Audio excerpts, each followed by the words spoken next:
Amén. En el primer libro de Samuel, capítulo 1.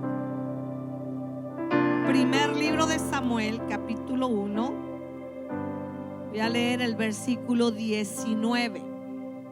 Amén. Primer libro de Samuel, capítulo 1, versículo 19. Y dice así en el nombre del Señor. Dice: y levantándose de mañana, adoraron delante de Jehová, y volvieron y fueron a su casa en Ramá. Y Elcaná se allegó a Ana su mujer. Y esta es la parte que quiero que pongamos todo el énfasis. Dice: y Jehová se acordó de ella.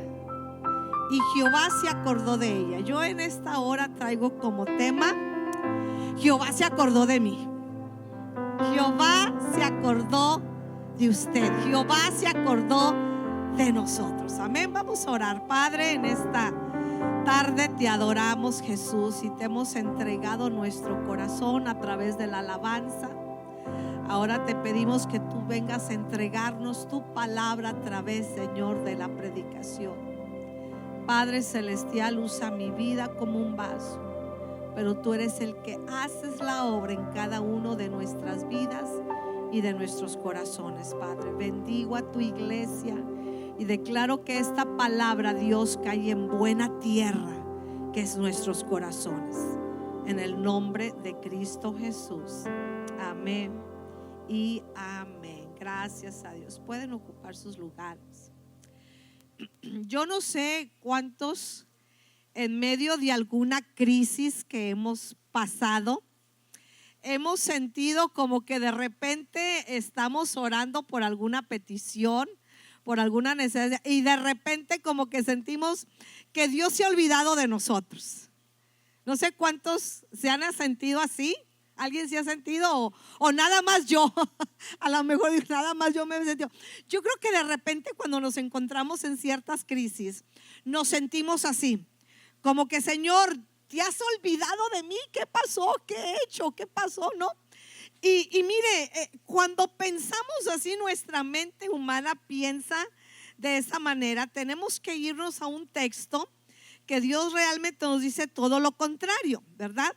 Isaías capítulo 49, me gusta mucho lo que dice, ¿verdad? Cuando de repente viene a mi mente ese ataque, ¿verdad?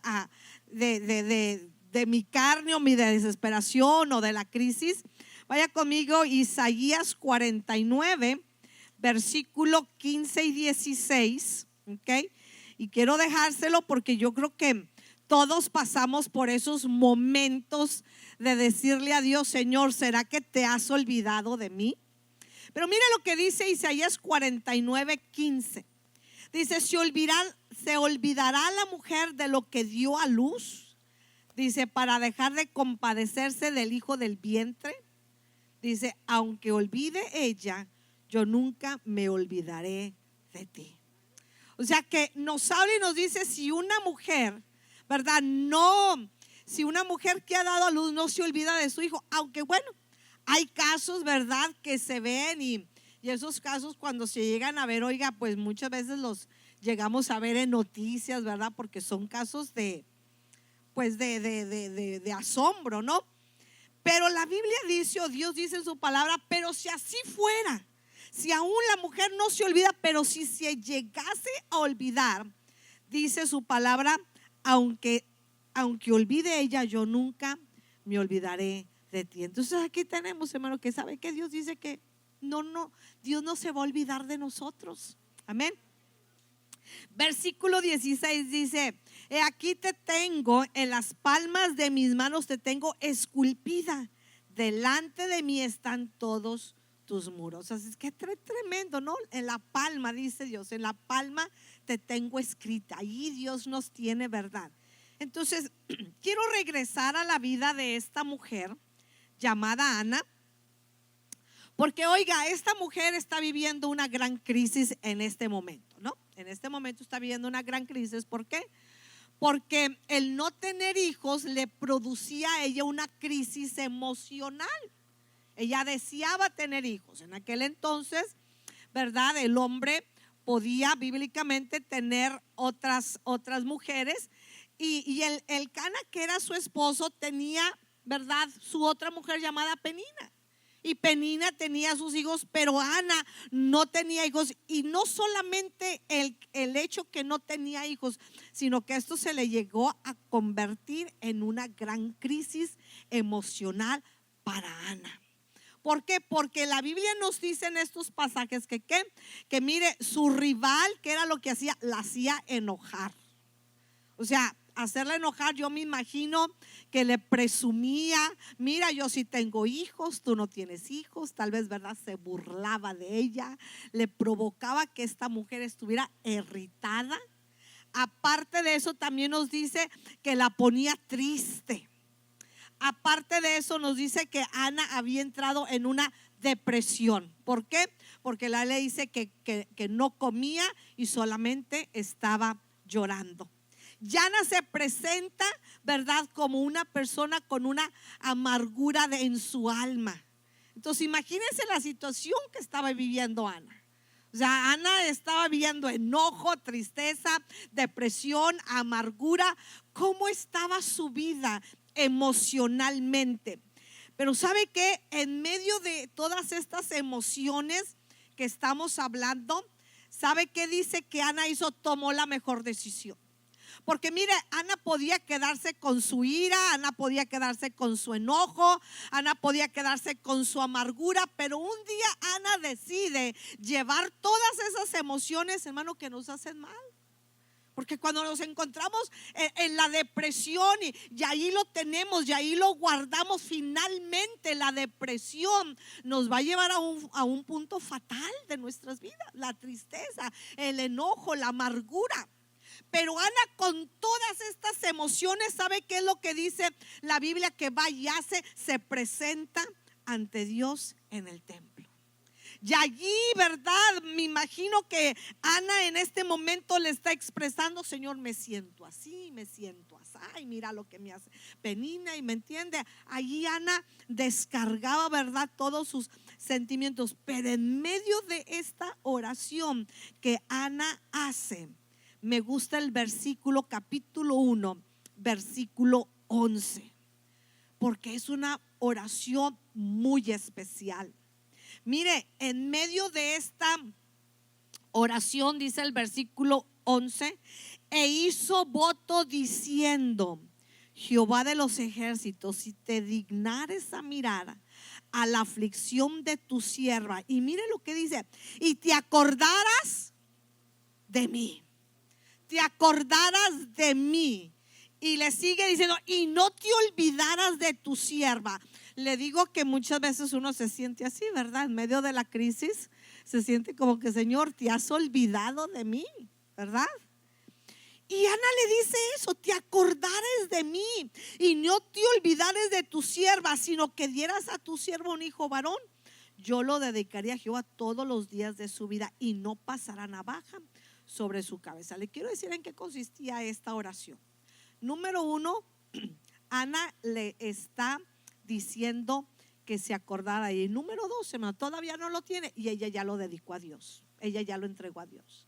Pero yo quiero ver la primera parte donde dice: te acordarás de mí. Ahora, cuando dice la Biblia con el que abrimos el 1:19, y Jehová se acordó de ella, como que cuando nosotros leemos Jehová se acordó de ella, como que nos llevamos la impresión de que entonces Dios se olvida de nosotros. Como que de repente en medio de nuestro clamor y de nuestra crisis, pues Dios se olvidó. Porque si la Biblia dice: y se acordó Jehová de ella, ¿a qué le parece usted esa frase? Se acordó, dice, y Jehová se acordó de ella. Mire, le quiero decir que la palabra acordó viene de la palabra griega que significa sacar. Z-A-K de kilo A-R, sacar. Y sacar quiere decir traer a alguien a la mente y luego actuar a favor de esa persona. Eso es lo que quiere decir la palabra acordó, sacar en hebreo. ¿Ok? Se la vuelvo a repetir.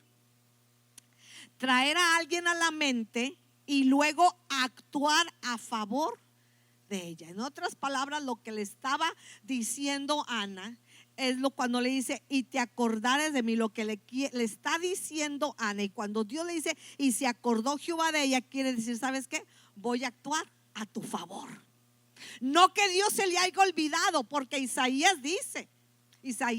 49 dice que si la mujer se olvida, si se olvidara de su hijo, que no son casos, ¿verdad? 1 entre 1000. Dice, pero si eso llegara a suceder, Dios dice, yo no me voy a olvidar. Yo no me voy a olvidar, porque te tengo esculpida en mis manos. Entonces aquí cuando Ana le dice, y te acordares, lo que Ana le está diciendo, Señor, empieza, ¿sabes qué? A actuar a mi favor. No dejes de actuar a mi favor. Entonces Ana está haciendo esta oración, y luego tenemos el versículo donde dice que, verdad, Ana se levantó, adoró a Jehová y volvió y fue a Rama, y Jehová se acordó de ella. Lo que está diciendo es que, ¿sabe qué, hermano? Jehová actuó a favor de ella. Eso es lo que quiere decir cuando vemos la frase, Jehová se acordó de ella. Y mire, hermano, le voy a decir una cosa, iglesia. Dios nunca se va a olvidar de sus promesas. No. Hay veces que nosotros pensamos, ¿verdad? El tiempo de Dios es perfecto. Y pensamos que porque una promesa no se ha cumplido, pensamos que porque una oración no se ha cumplido, y porque estamos orando y está pasando el tiempo y el tiempo todavía no ha llegado, y pensamos que Dios ya se olvidó de sus palabras, que Dios ya se olvidó de nuestras oraciones, que Dios ya se olvidó de nuestro clamor. Pero Dios no se olvida, ¿verdad? Pero ay, hermano, es que híjole, cuando estamos en medio de la crisis, lo primero que viene a la mente es, Dios ya se olvidó, Dios no está poniendo, ¿verdad?, en cuenta mi oración y mi clamor. Dios no se olvida de ello. ¿Sabe qué, hermano? Es que el tiempo de Dios es perfecto. El tiempo de Dios no está a nuestro tiempo. ¿Por qué? Porque mire, hermano, nosotros pensamos que pasa un tiempo y que ya en este tiempo, ¿verdad?, ya es suficiente tiempo, pero llega el tiempo de Dios. Dios tiene la hora. Dios no se le pasa el minuto, no se le pasa el segundo. El segundo, que oiga, el segundo es, ya pasó un segundo. Ese segundo Dios lo tiene controlado. ¿Me entiende? Entonces el tiempo de Dios es perfecto. Si todavía no vemos una promesa cumplida, no es que Dios se olvidó de ella, es que simplemente, hermanos, el tiempo de Dios es perfecto, y en el tiempo de Dios, Dios lo va a cumplir. Amén. Y Dios nos sorprende. En el tiempo de Dios, Dios tiene todo el control. Miren, la Biblia dice, este salmo, el Salmo 40, donde dice pacientemente, Salmo 40, versículo 1, ¿verdad? Pacientemente esperé a Jehová. ¿Sabe qué es pacientemente, hermano? Es un lapso de tiempo. ¿A quién le gusta la paciencia? ¿O quién le gusta tener paciencia? A nadie. Especialmente cuando nos encontramos en una dificultad, no nos gusta la paciencia. Pero el salmista, cuando decía pacientemente esperé en Jehová, aquí estamos viendo, hermano, que es un lapso de tiempo. Amén. Y Dios tiene el control. Habla de un tiempo. Cuando dice pacientemente esperé a Jehová, se está refiriendo, hermanos, que hay un tiempo que esperar. Pero si usted se fija, pacientemente espera a Jehová, hay un tiempo. Pero mire lo que sigue la siguiente frase: y se inclinó a mí y oyó mi clamor. No, ese tiempo que esperamos pacientemente, ¿qué es lo que Dios hace? Dice, y se inclinó a mí y oyó mi clamor. ¿Y sabe qué es lo que va a hacer la paciencia y ese tiempo? Y me hizo sacar del pozo de la desesperación. Pero ¿qué es lo que hay primero, hermanos? Pacientemente esperé a Jehová. Amén. Ahora, ¿qué pasa si en medio de esperar pacientemente en el tiempo de Dios, pacientemente esperar, nos desesperamos. Oh, ya pasó el tiempo, nada pasó, ya. Así déjalo, Dios, ya ni te preocupes. Pues no vamos a ver la victoria.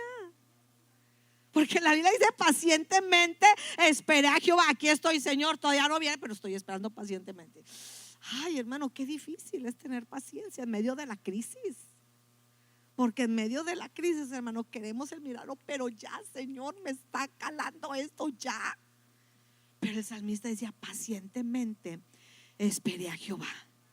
Y esa paciencia nos lleva a, dice, y me hizo sacar del pozo de la desesperación, del lodo cenagoso. Por si fuera poco, puso mis pies sobre la peña y enderezó mis pasos. Y luego, después de todo eso, puso en mi boca un cántico nuevo, una alabanza a nuestro Dios. Y cuando todos lo vean, miren lo que dice, y cuando muchos lo vean, dice, cuando esto, dice, verán esto muchos y temerán. Y ¿sabe lo que va a decir? Van a confiar en Jehová. Todo lo que viene. Pero ¿dónde está? Pacientemente esperé en Jehová. Ay, Señor. Pero mire, el tiempo de Dios es perfecto, porque esperar en Dios pacientemente nos lleva a la victoria. Y nos lleva a que, hermanos, a que Dios nos escuche, Dios nos saque, Dios nos ponga sobre una roca, Dios ponga un cántico nuevo y Dios empiece. Cuando todos lo vean, van a glorificar y van a confiar en Dios. Todo lo que hace, se fija, todo lo que hace el tener, esperar en Dios, en el tiempo de Dios, pacientemente. Y no decir, Señor, ya te olvidaste de mí. Ya, verdad, ya te olvidaste de mi petición y todo. Entonces, aquí tenemos, hermano, lo que es el tiempo de Dios. Es perfecto. ¿No ha visto su milagro? No es que Dios se ha olvidado, es que pacientemente esperé en Jehová. Mire, hay varios personajes, ¿verdad?, que nos hablan acerca de esta frase: y se acordó Jehová de tal persona. Vaya conmigo a Génesis. Vamos a ver tres personajes, que los tres personajes se están en el libro de Génesis, ¿ok? Génesis capítulo número 8. Encontramos aquí, ¿verdad? A ver, estoy en Éxodo. Génesis, ¿ok? Aquí vamos a hablar un poquito acerca de Noé, ¿ok? Dios le habla a Noé, un hombre que, hermano, camina por fe. Nunca ha visto la lluvia, porque antes de Noé nunca ha habido lluvia, ¿verdad? Y nunca ha visto la lluvia y le habla de un diluvio. O sea, como que nunca he visto lluvia, pero me dices que va a venir un diluvio.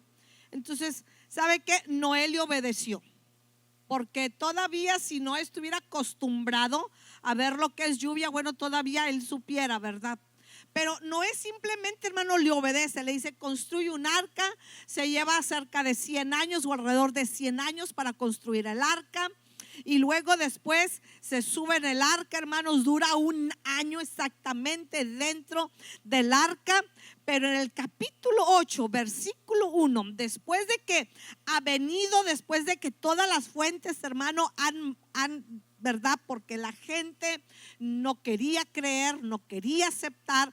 El arca estaba diseñada en tamaño 140 metros de largo, 23 de ancho y 14 de alto. Hermano, el arca estaba diseñada para subir a la gente que fuera o que hubiera aceptado subir al arca. Pero la gente no aceptó. No quiso. Y el arca, ¿con quién se llevó? Pues con todos los animales, un par de cada especie. Noé con sus 3 hijos y sus 3 nueras. Pero a donde voy es a Génesis capítulo 8, porque después de todo esto, el capítulo 8 versículo dice, y se acordó Dios de Noé y de todos los animales y de todas las bestias que estaban con él en el arca, e hizo pasar Dios un viento sobre la tierra, y disminuyeron las aguas, y se cerraron las fuentes del abismo, las cataratas de los cielos, y la lluvia de los cielos se detuvo. Fíjese lo que hace cuando Dios se acuerda de la persona. Volvemos a decir, no es que Dios se olvide, es que Dios actúa a favor de Noé. ¿Ok? Entonces, ¿qué dijimos que Noé empieza a hacer? Porque por su obediencia. Lo que hace el actuar, hermano, ¿qué produce? ¿Qué es lo que Dios hace cuando dice y se acordó? ¿Cómo actúa Dios? Pues aquí lo que dice es de que las aguas, ¿verdad?, se disminuyen, se cierran las cataratas, se cierran y el agua se para, hermanos. Y aquí empieza lo que es ahora la restauración de todo lo que se había destruido. Amén. Ahora, déjeme llevarle a otro pasaje, Génesis capítulo 19. Ok. Génesis capítulo 19 nos habla de un hombre de intercesión llamado Abraham. Dios le dice a Abraham: voy a destruir Sodoma y Gomorra, ¿verdad? Las voy a destruir por causa del pecado que hay en ellas. El pecado, hermano, era muy grande sobre la tierra. Un pecado que Dios aborrecía y sigue aborreciendo. Amén. Pero aquí entramos, ¿verdad?, a ver a un hombre que empieza a orar y que le dice: espérate, Señor, porque ¿cómo vas a destruir, Dios, dos ciudades donde va a haber justos? Y Dios le dice: mira, si hay justos, por amor a los justos no los voy a destruir. Y empieza con el número 50. Si hay 50 justos no la voy a destruir. No había. Si había 40 tampoco. Dijo: tal vez haya 30 por causa de 30. Dijo: si hay 30 justos no la voy a destruir. Es que tal vez salga 20. No había 20. Mire, hermano, no había 10 justos. ¿Qué tanta maldad y pecado no tenían estas dos ciudades que no había 10 justos dentro de las ciudades? Qué tremendo, ¿no? O sea, el pecado, ¿cómo es tan tremendo? Porque Dios dice: si es una ciudad, no sé de qué le gustaría, vamos a decir 30,000 habitantes. No sé qué tan grandes serían. No lo investigué qué tan grandes eran las ciudades. Tal vez hubiera visto a ver si se calculaba el número, pero vamos a ponerle un número. Vamos a ponerle que entre estas dos ciudades había 30,000 habitantes, no había 10. ¿Se fija cómo el pecado estaba al tope? El pecado, hermano, al tope hace que Dios venga a tomar juicio. Y mire, dice que no había, pero Abraham tenía un sobrino llamado Lot. Ahí empieza a interceder, ¿verdad? Y al final de cuentas, dentro de la gente que se salvó de estas dos ciudades, Sodoma y Gomorra, solamente se salva Lot y su familia. Y por si fuera poco, mire, Lot, su esposa y sus hijas, pero pues dentro del camino la esposa se perdió. O sea, miró hacia atrás y miró hacia atrás. Dios le dijo: salgan y no miren hacia atrás. Y sabe que iba corriendo hacia adelante, pero su corazón estaba atrás. ¿Sí me entiende? O sea, podemos correr hacia adelante y decir: Dios, sal del pecado, sal de la ciudad, sal de la destrucción. Podemos ir caminando atrás, pero nuestro corazón todavía se queda atrás. Por eso ella miró hacia atrás, porque su corazón todavía estaba allá. Que si no ha estado su corazón allá, dice: ¿qué me importa a mí lo que se está destruyendo? Yo sigo adelante. Pero su corazón todavía estaba allá. Entonces, hermanos, ¿qué dice allí Génesis capítulo 19, versículo 29? Así, cuando destruyó Dios las ciudades, dice, de la llanura, Dios se acordó de Abraham y envió fuera a Lot de en medio de la destrucción, al asolar las ciudades donde Lot estaba. Y mire qué fue lo que hizo, hermano, que Dios actuara a favor de Lot. ¿Sabe qué fue lo que hizo? La intercesión de Abraham. La intercesión de Abraham hizo que Lot fuera salvo de esta destrucción. Entonces aquí tenemos lo que hace Dios cuando Dios se acuerda de. ¿Qué fue lo que hizo con Lot? Hermano, lo salvó de la muerte. Y mire que no era cualquier muerte. ¿Sabe que era una muerte donde empezaba a llover azufre y la gente moría quemada? O sea, tremendo, era una muerte, ¿verdad?, espantosa. Pero la intercesión de Abraham hizo que Dios actuara a favor de Lot. La obediencia de Noé hizo que Dios actuara a favor de Noé y su familia. Y ahora vamos a ver otro personaje, Raquel. Génesis capítulo número 30. Vaya conmigo, Génesis 30. Ok, una mujer con una crisis muy parecida a la de Ana, puesto que esta mujer llamada Raquel tampoco tenía hijos. Y mire lo que dice Génesis 30, 22. Y se acordó Dios de Raquel y la oyó Dios y le concedió hijos.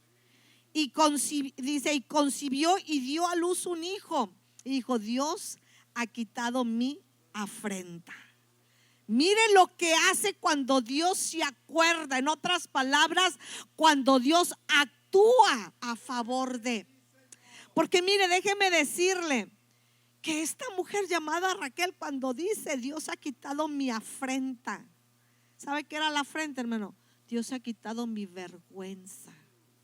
Dios ha quitado mi deshonra.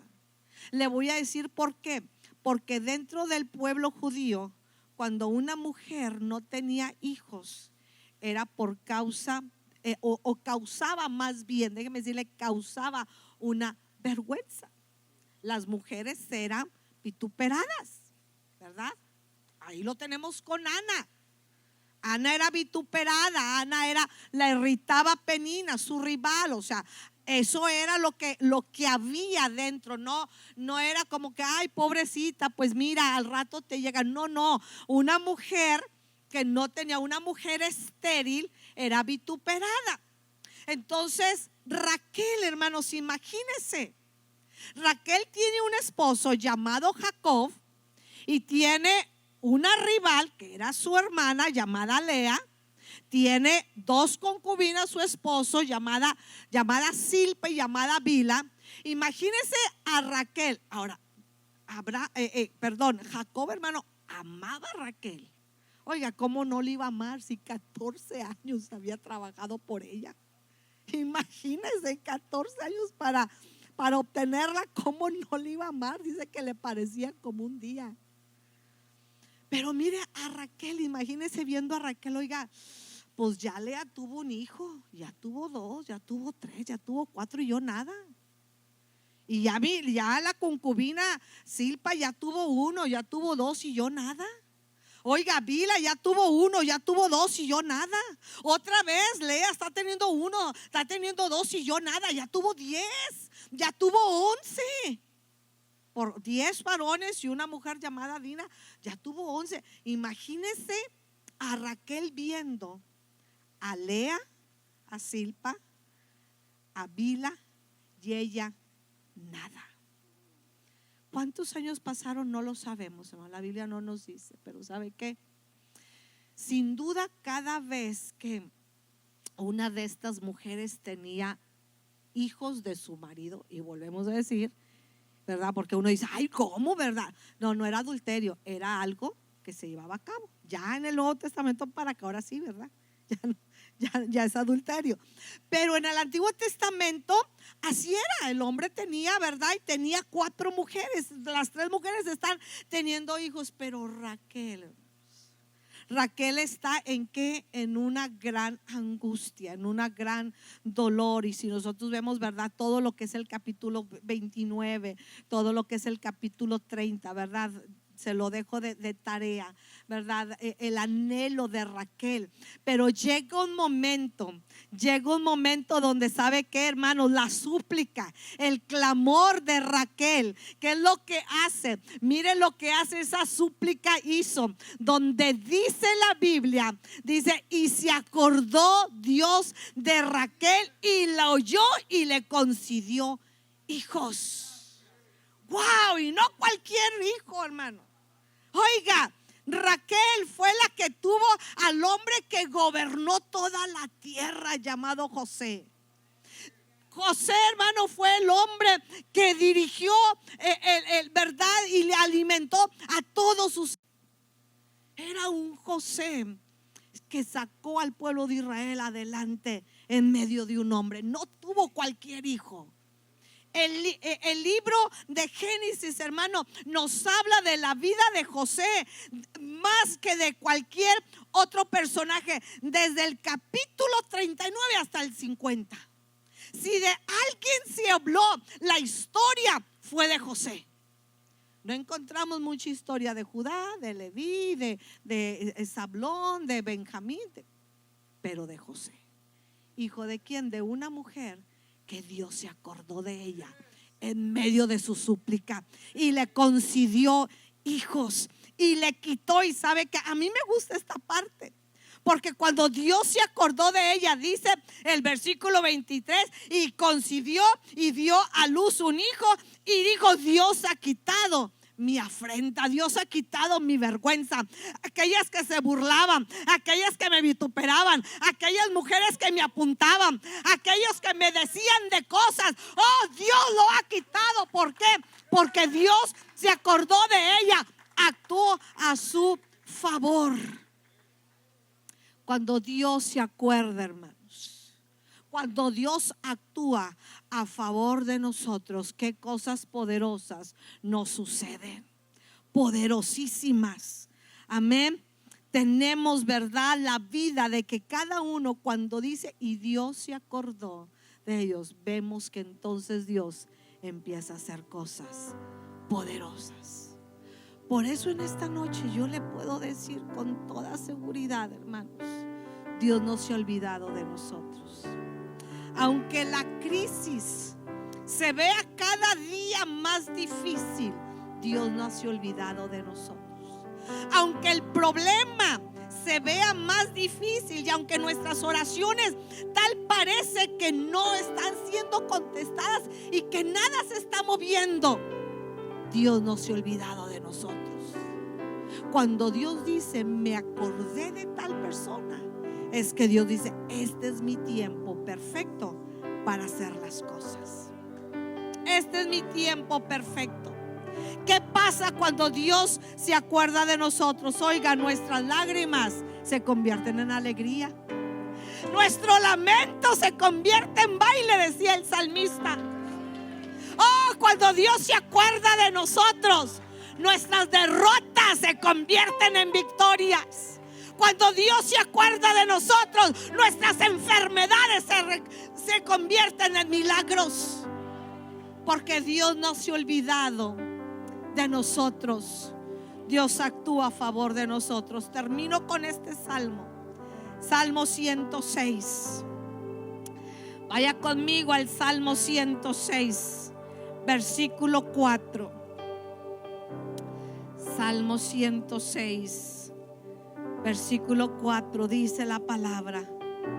El salmista decía: acuérdate de mí, oh Jehová, según tu benevolencia para con tu pueblo. Visítame con tu salvación. Pero mire lo que decía el salmista: acuérdate de mí, oh Jehová. En otras palabras, actúa a mi favor, oh Dios, pero no de acuerdo a mis hechos, no de acuerdo a mis labores, no de acuerdo a mis pensamientos, no de acuerdo a lo que yo te pido. No. Dice: acuérdate de mí, oh Jehová, según tu benevolencia.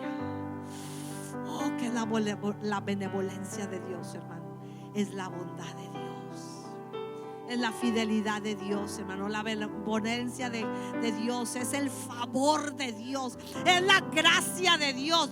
Cuánta benevolencia, cuánta gracia, cuánta misericordia, cuánta bondad tiene Dios.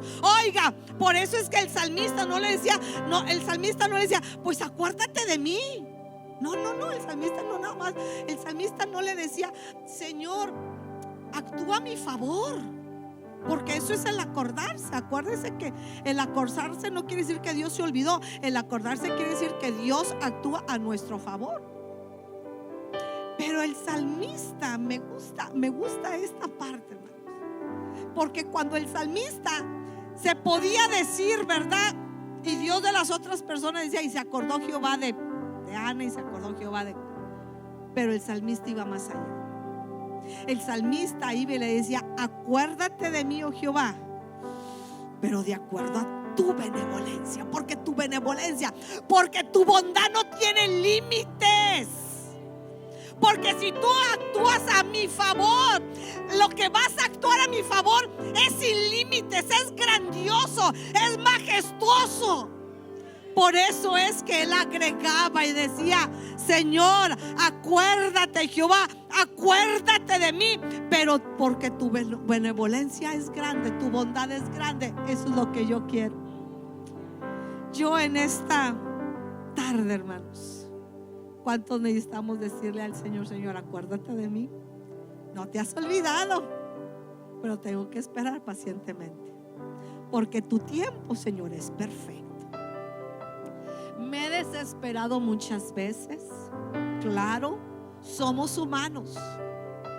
Muchas veces me he preguntado si estás escuchando mis oraciones. Claro, somos humanos. Pero que en esta noche le podamos decir pacientemente, espera en Jehová. Y Él dice, me acordé de ti. Voy a obrar a tu favor. Yo en esta hora les voy a pedir que nos pongamos de pie. Mire, imagínense, hermanos, cuando Ana le llegó y dice, y Jehová se acordó de ella. ¡Wow! Tanto llanto, tanto dolor, hermano, tanto vituperio, tanto, pero Dios se acordó de ella y actuó. Imagínense cuando Dios se acordó de Noé, cuando Dios se acordó de Abraham, cuando Dios se acordó de Raquel. ¿Cómo actuó Dios a favor poderosamente? Que en esta tarde le podamos nosotros decir, Señor, aquí estoy. Acuérdate de mí. Yo sé que no me has olvidado, pero actúa a mi favor. Dios se acordó de ella. Que en esta hora podamos nosotros decir, Dios se acordó de mí. Señor, te acordaste de mí. ¿Y qué hiciste?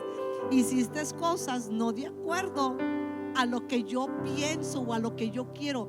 Estás haciendo cosas de acuerdo a tu benevolencia. Padre, en esta hora te honramos, Dios.